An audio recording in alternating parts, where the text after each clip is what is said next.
سلطان.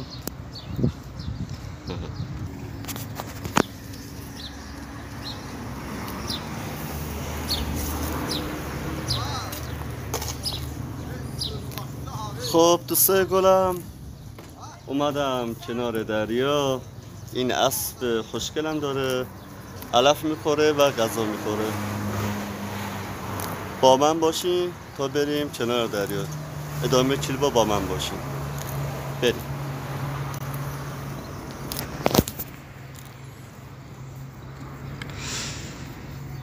بخور هر چقدر میتونه بخور. من رفتم. بای بای. من رفتم. اینجا نرسته به دریاست. درختکاری و گلکاری کردن. بریم یکی دو دقیقه از کنار دره بهتون فیلمو نشون بدم. با من باشین.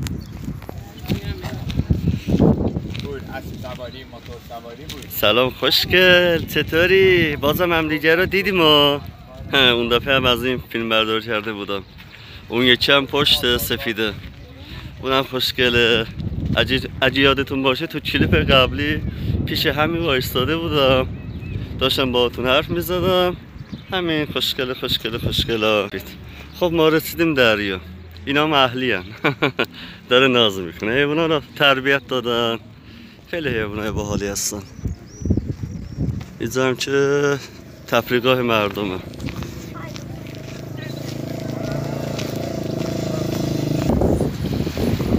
خب دوستای گلم، رسیدم لب دریا و موج‌های بادهای دریا رو با هم ببینیم. البته من که نزدیکترم، جاتون خالی. خیلی زیباست، خیلی زیباست. اگه اومدین شما حتما لب دریا بیاین. خیلی عالیه، خیلی. به خاطر شما اومدن. ایشون هم داره اسب سواری میکنه. اشغال میکنن اسب و سوار میشن و میچرخن.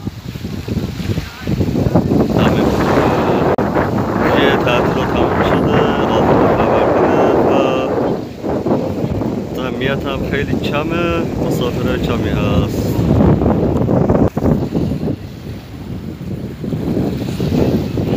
اگه کانال بنده رو سابسکرایب نکرده، حتما دکمه سابسکرایب رو بکوبین تا از طبیعت و حیوانات و دریا و بازار شما زیاد کلیپ میذارم و کلیپ‌های خنده‌دار با حیوانات هم میذارم.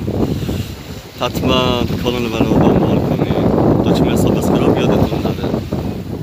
جاتون خالی. لب دریای زیبا، جاتون خالی.